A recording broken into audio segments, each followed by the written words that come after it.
hello everyone. Welcome to Exile's One Portal. I am once again joined by Caspar. Hello, Cass. You got my name again. I You've did been not last forget. couple of recordings. You've been kind of. No. Oh, well, maybe. Yeah. I got it that this time though. That was pretty smooth, right? was smooth. Yeah. All right. See, it's just one of those things where, like, you're right. Playing something else while trying to record is harder. It is It for me. It is for me. splitting the attention. This Yeah. is I noticed this, and this is why I'm not playing anything right now. I exited everything. Don't want to be distracted. Like, I think it determines on how interesting what you're playing is. Right. If a game that you're playing is super interesting and you like it, is going to detract. Yeah, affect. I've tried playing video games while I'm working. Bro, it's bad. that sounds fucking It's bad. awful. Like half the time I get asked the questions when I'm in the middle of a meeting. I'm like, huh? What's going on? Oh, yeah. I think we should we should go with that. Definitely with that. What was It's, that? The thing that thing that said. it's like when you're fucking playing Game Boy in the back of the class and the teacher calls on you. The best part about having a child is that you can blame it on them. You feel like, I'm sorry, I was looking at a text and my wife was telling me that my son just fell off of the couch. Or I would just blame the fact that he's like running around and it got me a little distracted. Can you repeat what you said? Oh right, yeah. He's like, I'm sorry, yeah. That's true. You know what? Yeah, that sounds like it would be something I'd be a part of. You do. It's like the grandmother's sick excuse for not calling into work. You're going to use that a certain amount of times. Like if you only have like two grandmothers in your life, you can't use that every time. Like, oh, my grandmother died, so I can't come into work. Right, but you can say child is like a never-ending flow of excuses of not to do something. Like if your friend calls you up, hey man, nah, bro, man, my child's not feeling good, man. Sorry. It's fucked up because I know for a fact like my mom could have used that but didn't. My mom had me a little too young and wasn't just like, hell yeah, dude, fucking free scapegoat, let's go. Like that's fine. That's how, like, if I had a child right now, I'd be like, let's go, scapegoat time. Just be like, oh, he has the sniffles. Oh, I can't, I have to go home. Yeah. Like, yeah. That's like, my nurse called me. What do you mean your nurse called me? He was at school and the nurse said that he has a tummy ache and I have to go fucking get him. Yeah. Like, because my mom is a school nurse and she has to tell parents like all the time, like, yo, you have to come get your kid. He's fucked up. Like, and most people are like, I'm at work. What do you want me to do? And it's just like, that's all I need, bro. My wife called me. They went to the park, right? I went to work, and in the same 9:00 in the morning, they went to the park, right? They was gonna spend a few hours and then come back home. And I'm at work, maybe an hour and a half to 2 hours, and Rosie, my wife calls me. She's like, so we're kind of locked out. I was like, yo, say no more. I'm on my way.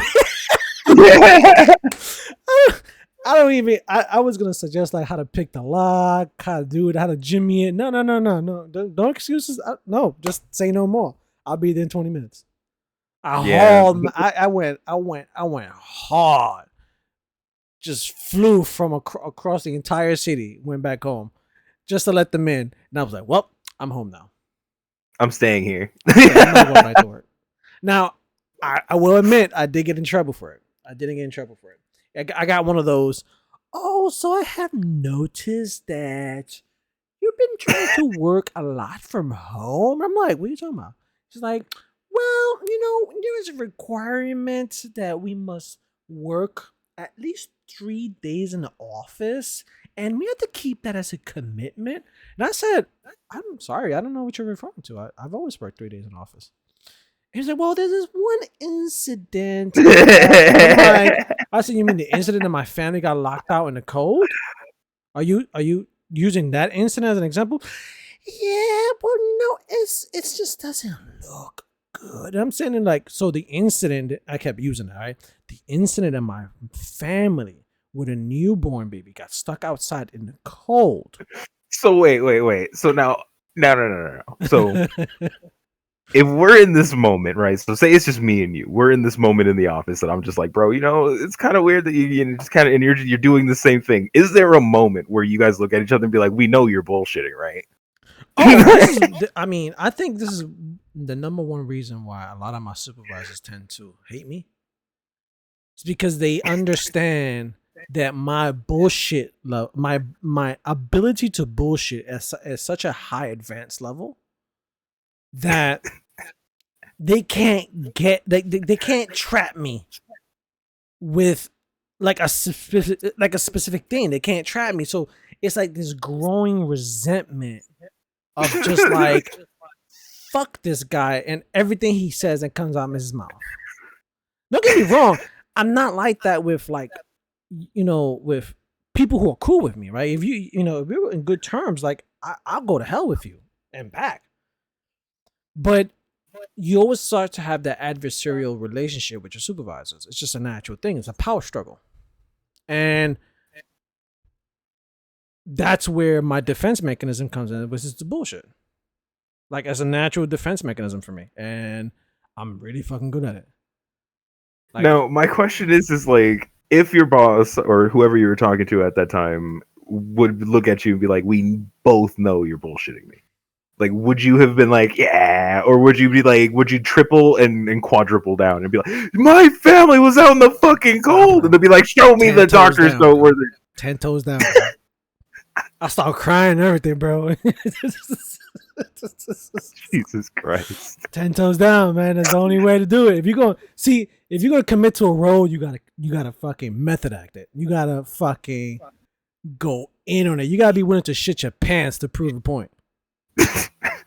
Like you always gotta have one in the chamber, just ready. You have to. That's the only way to do it. It's the only way to do it. Like you gotta commit to it. Like the only way you get caught is in a situation like this where I'm snitching on myself, right? Or if you in a situation where you're not willing to commit and you fess up, you're like, you know what, you're right. I lied. And then they got you. No. I'm not saying that. No. I'm not saying that you go like, oh, I lied. Because again, it's not a lie. But the fact that you didn't come back to work. Don't get me wrong. No. Like, because again, I'm not talking about the actual right or wrong of it. Yeah. I'm actually not. My whole point is a crazy tangent, right? Is like, at what point do you level with the person that you know is another fucking human being that sees at least like in part the level of bullshit that you're doing, and it's just like, dude, fucking really? Like, where's that line? It's not. There is no line. It all depends on who I'm talking to, right? Right. It all depends on who I'm talking to. If it's a colleague and I trust them, they trust me, and we have a good, I'll be the first one to admit, nah, I'm bullshitting. Okay. Okay. It's one of those. But if it's a person that I don't trust, it's a person that I feel doesn't have my best interest. Oh, bro, we going ham. I'm going. So, like, I feel like this is one of those moments where it's like, when you have like a lawyer, right, and he asks you in the middle of like a confidential office, and he's like, "Dude, look, I just need to know." All right, yeah, I'll tell him. Yeah, I'll tell him. You a fucking lawyer? Nah, I'm telling him. I'm like, bro, you have to. Shit, bro. I feel like you have to. Yeah.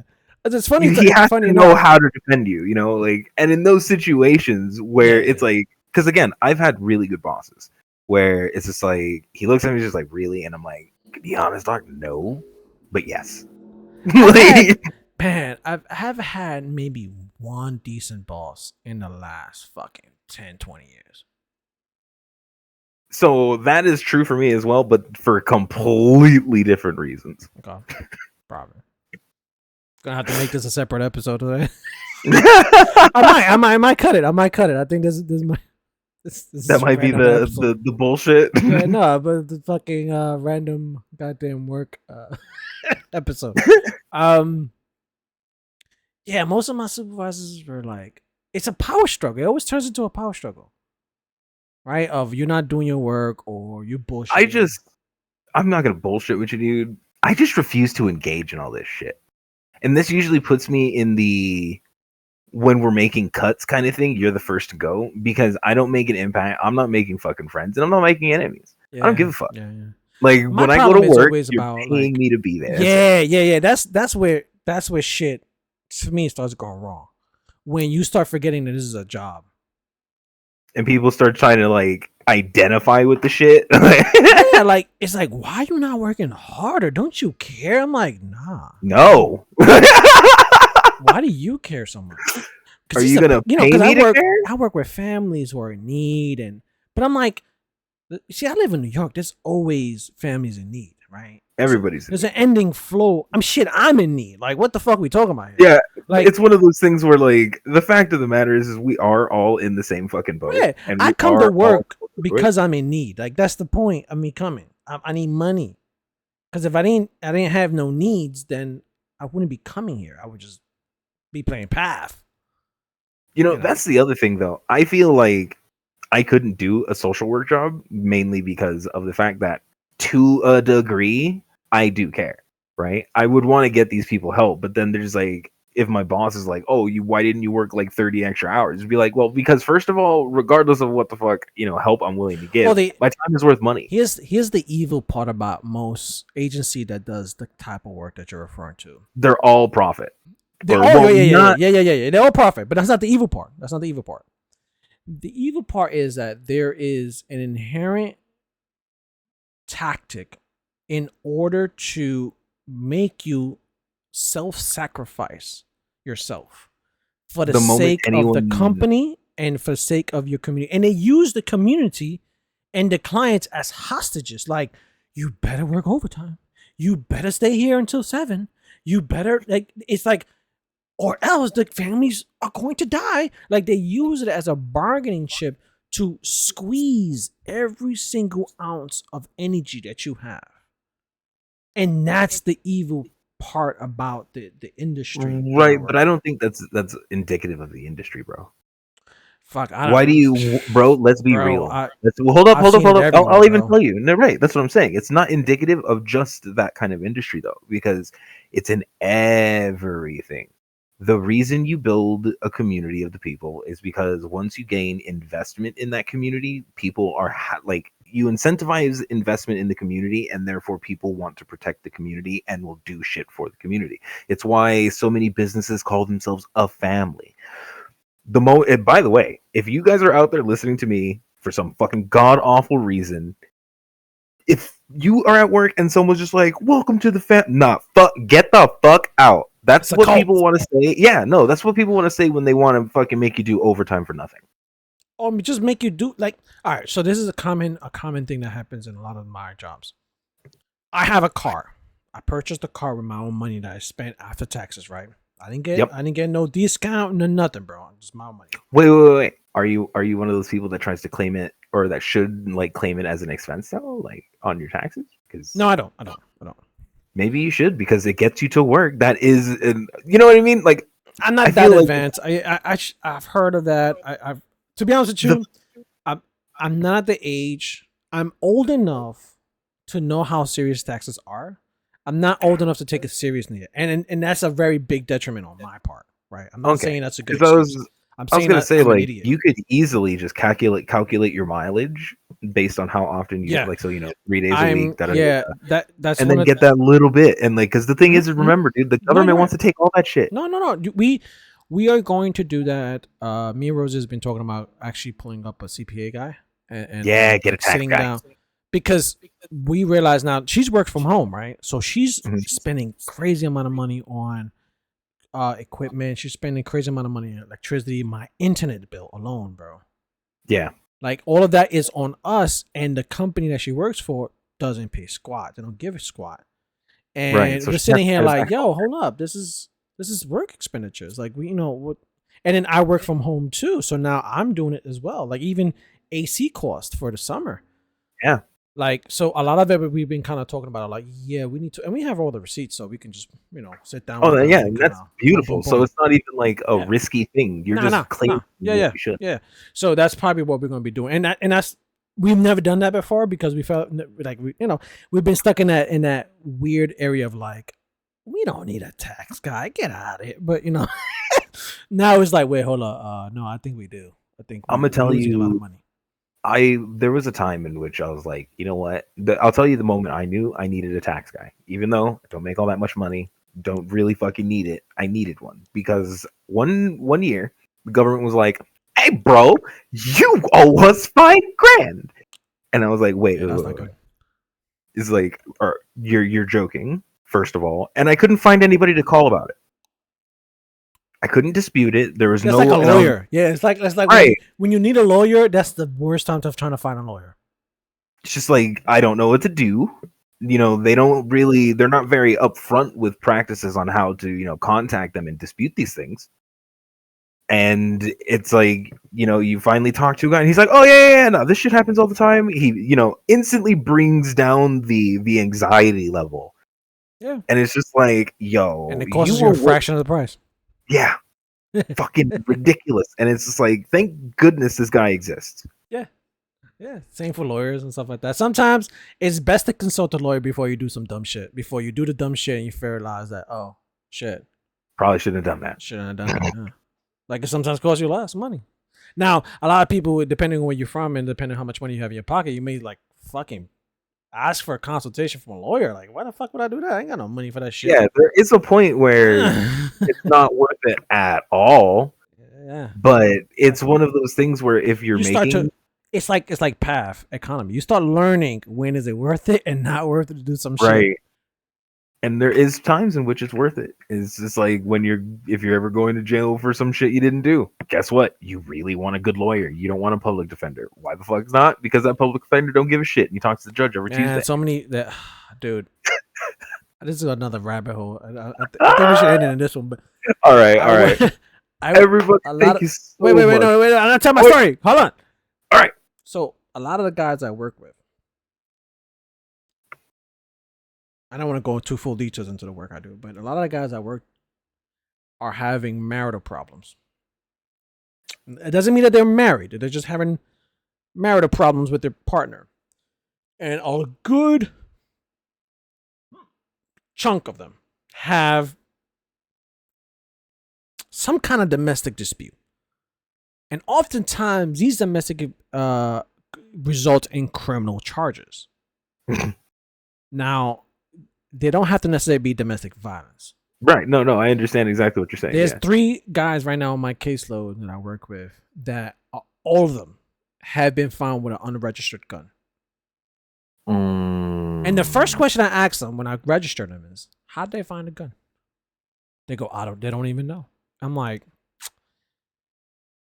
they looted, they ran into place, and they found a gun. Where did you have the gun? Did you have the gun on top of a dresser? Like they just saw it? Like, nah, man, it was hidden. I'm like, and they went straight to it and they found it? Like, yeah. Doesn't that sound fishy to you? It sounds to me like someone told them where the gun was. It's like someone reported you saying. So wait, hold on. I need to take a small Twix break here. Are you telling me that people in New York have to hide their guns? Yeah, it's illegal to have unregistered guns, and it's almost near impossible to get a registration for a gun. Oh wow! Yeah, interesting. It's really difficult. Like it's almost similar to like getting a citizenship. Like you need crazy amount of proof as to why you need a gun in New York City. That's interesting because people. It's one of those things where it's like, I think probably where you at is probably like just recreational. Like, need a gun? Sure, here's a license. The first thing that came to my mind when you were telling me that story is like, is that guy lying? Because I couldn't think of why the fuck you'd hide your gun, and I'm sitting there and I'm like, wait, that must be just one of those things that just like from different sides. It's of the country. City, yeah, it's a city thing. Yeah. It's a city thing. Yeah, I would surmise that Los Angeles probably has similar rules, probably even worse rules. I live pretty close to LA, and no, okay, maybe. I know New York City is really bad when it comes to that. So a lot of it's. By the way, it's super easy to buy a gun. It's super easy, but you can't register it, and most people will buy a gun and then keep it in their closets or their shoebox or whatever. What a weird place to keep the thing that you want to defend your home. Whatever, they just keep it tucked away because whatever work did they do? Right? I keep that shit on my dresser, bro. But that's the saying because they can't legally have it out, right? They can't legally have it, and not supposed to have it to begin with. They know you could get 7 years for an unregistered gun. God damn, really? Yeah. Okay, yeah, all right. Maybe it's a I- first offense. Maybe you may get to a few years, but New York City is very, very strict on that. On that. Okay, so then my understanding is now, Bridge, you may continue. I'm sorry if you Yeah. remember. What you're... So 2 or 3 guys with the same case, right? And the first question I asked them, "Who's your lawyer?" And they go, "I don't even know." Mm, What the fuck you talking about? You don't know. yeah, that's You got a criminal case with a possession of an illegal gun in New York City, and you don't know who your lawyer is? yeah. Half of the information they don't even know. Like I'm get dumbfounded by like the lack of information you know about your own case. You know what it is, bro? I really feel that a lot of people, when they catch this, like the normal people, there's just there's no wanting to research it. There's no wanting to find out. The guy probably came in, introduced himself, and this dude was probably just like, "Well, I don't give a fuck, man. Fuck you. You're gonna tell me that I did this shit." But you know what I mean? People get in this weird place. Like it's like trying to save a drowning dog and trying not to have the fucker bite or scratch you. Well, it's an issue too because Or I drowning get monkey. it. Well, I get it. Like it's people don't got money to be paying for no lawyer, bro. Right, I but get you should that. at least know who the fuck your public defender is. Yeah, and that's the thing. You know what I mean? Like it's one of those things where And what's funny about it is low that responsibility that we all have, and that people are just like absconding with when it comes to yeah, legal shit. I know all the public of the ones in my jurisdiction. I know all of them by first name. Like I know them because they send me all the referrals. They send me all the guys. Right. And I go down the list. I'm like, is it Jimmy? Is it John? Is it? And it's like, no. Does no. it look like this? Yeah, like, I'm just like, who's? Don't get me wrong. I already know who it is, but they don't know. And I'm saying that like, bro, like, you may be facing 5 years in prison, federal prison. Well, no, actually not federal, Rikers, which is terrible. Right. It's a terrible prison. But you're not going to do federal, but you're going to do city, and then it's like, that's not. Yeah, that's not what fun. you want. That's not a fun one. Like Avoid that shit if you can. yeah, so it's like, all right, I guess we can work. I can work with you and try to figure out what's going on. And it's the whole time it's like doing the opposite of teaching someone how to be street smart. It's like you decoding that programming that they got from the streets and trying to get them on not the corporate level of intelligence, but more of like, this is how the world operates outside of the 4 corners of where you live. Right. And introducing them to that world. And that shit is like, oh man, that's difficult, bro. That's difficult. And that's how I feel about, me, the CPA. Like I'm at that point in my life. I was like, yeah, I realize I'm at that 4 corners of my block, and I'm afraid to leave it. And I gotta Get yourself a guy. Get At least get a guy. Yeah, because it's important. Yeah. Let's end it here. I'm gonna post this as an independent episode. I'm gonna call it whatever, and then we're gonna I don't know, actually record what we were supposed to be recording. Yeah. So everybody, thank you for joining us on this random ass rant that we just had. But if you do like the content we bring you, please press a button. This is your second reminder to press a button. Cass, do you have anything to say to the wonderful peoples? Nah, bro. Thank you for hearing our crazy story.